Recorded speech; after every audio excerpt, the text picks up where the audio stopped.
Hey guys, we've got a 8-minute game on the board against the player rated around 1,000. It's 1044, so I'm guessing this is a Blitz game. I'm not entirely sure. We've started with d4, d5 and knight to c3. So this is a slightly unusual way to start. I'm going to bring my bishop out with the idea of making a light squared pawn structure. So reverse London, here we go. Okay, let's bring out pieces. I'm going to bring my knight out first, in front of the queen. Bishop to there. It's possible to allow this bishop exchange and then take back with the e-pawn. I've seen some top players do that, but I'm quite happy, more comfortable with this slightly simpler setup. Allow the exchange here and then recapture with the h-pawn, opening up the, semi-opening up the h-file for the rook. Let's pin the knight.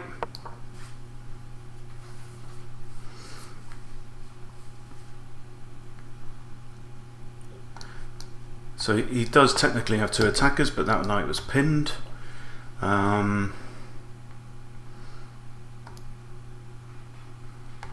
So I'm actually going to move my other pawn up now,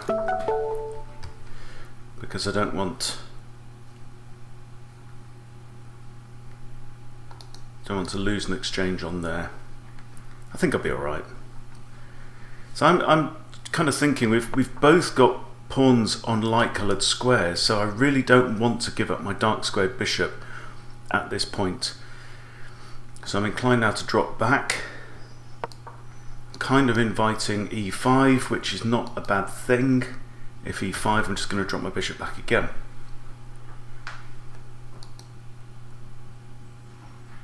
If takes, I've got options. I'd imagine black's going to want to castle queenside. Okay, just drop my bishop back in again now.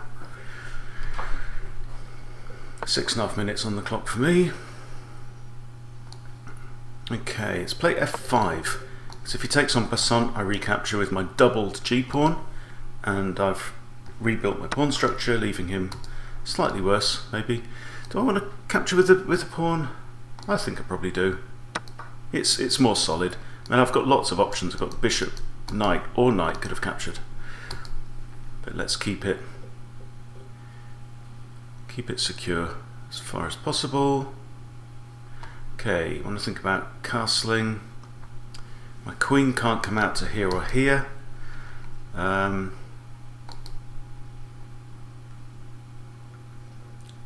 So I can now bring my bishop back to there.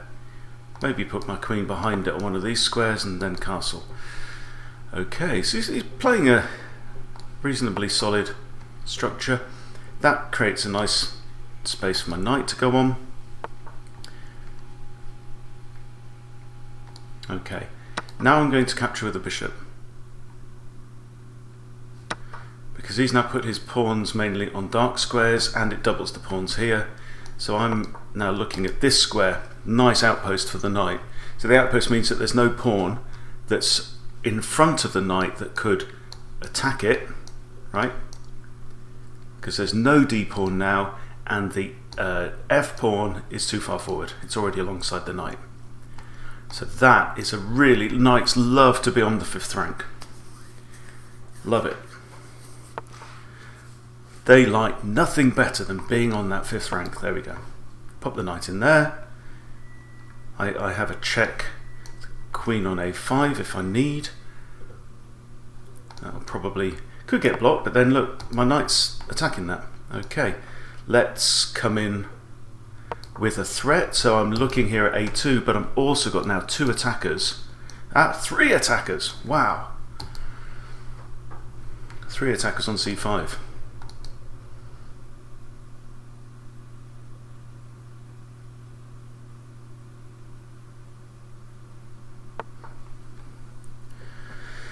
So I'm thinking capture with the knight comes with an attack on the queen. So I'm wanting to move my knights forwards rather than move this one backwards, because knights like to be closing in on the enemy king. They can't attack from a long way away, so There's only one way to go.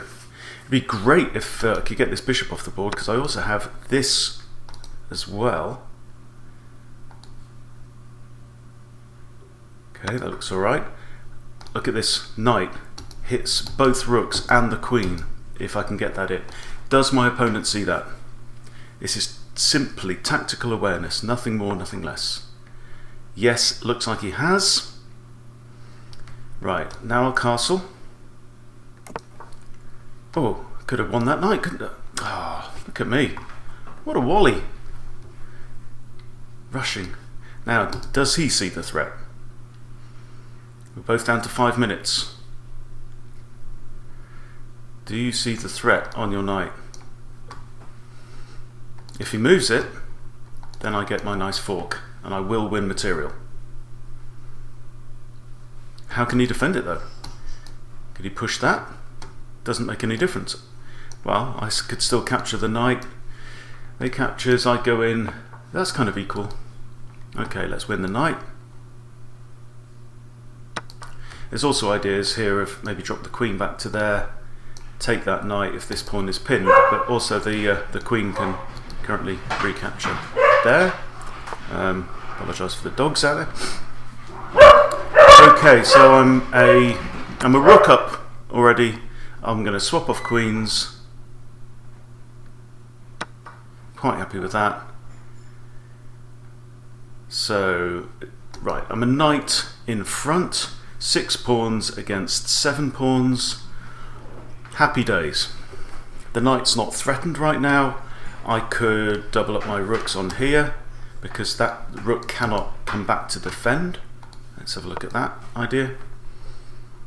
I can move my knight into here now, but there's no fork, so it would be a pretty pointless move. And that knight's in a very comfortable and commanding position there in the middle of the board. So I don't know what white's going to do. There's no way for white to defend this h2 pawn now. So I can carry on, and if we exchange rooks, even better. And also, capturing that pawn is going to undefend this one. So this comes with a check. Even better, that's forcing. So I'll just simply pre-move that. Alright, I can capture the pawn, or I can play rook to there and exchange off the other rook. Rook to there with check. What's the king got? The king's got to come here. I capture the rook. Yeah, I'm going to win material. I'm going to win this pawn at the very least. There's only one legal move. King has to come here. So what do? Am I going to put in a... I can't put in another check because the knight's defending the rook. Has to recapture. And look at the pawn structure. Right, we've got a 3 and a 2, and that king, being able to move only one square at a time, cannot protect both sides of the board. Okay, my king can at any point move to d7, where it's really shoring up the whole defense.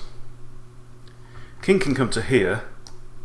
That's not a problem because I can play my knight round. If king takes pawn, I'll take this pawn with check, and I've got potentially 3 passed pawns, at least 2 already passed pawns. These 2 cannot be captured by any other pawn. Right, let's come in and attack b2. Okay. Now I don't think the king can stop Freddie from promoting. So this is going to be game over. Because there's the minute this pawn gets to this square here. Okay, there we go, won by resignation. Right, there you go, guys. That's how to beat a 1000 rated player. Let's at Blitz.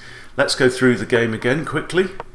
d4, d5, knight out, bishop out. So I'm going to my standard go-to defense for d4, d5. London makes perfect sense. Building my pyramid, developing my pieces. When you have this face-off between the bishops, this is normally safe. So let's see how that works out for me later on. Bishop takes, pawn takes. Pawn push, pin the knight, unpin, pawn push. So now I've got 2 defenders on here. against 2 attackers. Knight comes out with a discovered threat against the bishop, and I decide to drop the bishop back because right now white's pawns are on light squares, so my bishop can move freely between those squares, right? Like this. Now we're moving more towards a dark squared pawn structure. There you go. So now we have these 3 central pawns are now on dark squares, which means that this bishop here is potentially less useful. So I push f5, takes en passant, and I undouble my pawns. So now we've got a situation where white's got a 3 and potentially a 4, right? Whereas I've got a continuous 7. That's okay. Improve my bishop. Improves this bishop slightly. And now f5. Knight comes in, and now I decide, let's swap off the bishop because it's become less useful. And also, white's now doubled pawns on the c-file. And my knight spots a nice... And my... Stop that. And now I spot this nice outpost for my knight, which should be significant. White castles. And now I bring my queen out with a threat, so it's a forcing move. White has to do something. So he's spending 1 move responding to me rather than being able to pursue his own ideas. Knight comes in with a threat on the queen. Takes. Now knight onto h3. Now clearly this is a blunder. When you're playing players of 1,000 and below, you should definitely expect blunders in the game because they just happen. It's a matter of experience. So I also blundered. I should have just grabbed the knight, but I didn't notice. So I castle. White pushes a pawn. Now I grab the knight. Queen comes in. And because I'm now 4 points in front, it makes perfect sense for me to start simplifying. Captures with the rook, which is the better move, because otherwise it has still been open to the fork with the knights. Now I double up. Okay, so you can see I am now taking advantage of the open H file, right, or semi-open file. And because the rook has advanced, the rooks are no longer paired up. They are disconnected. They're working as 2 different units rather than as a team. So I can come in, and it's going to be relative formality from this point. I can easily simplify because he's lined up his king with his rook, and there we go. It's a foot race, and the king cannot catch the pawn on the way to the line. So there you go. Nothing spectacular. Good solid chess, basic principles, basic tactics. That's how you beat a 1000 rated player.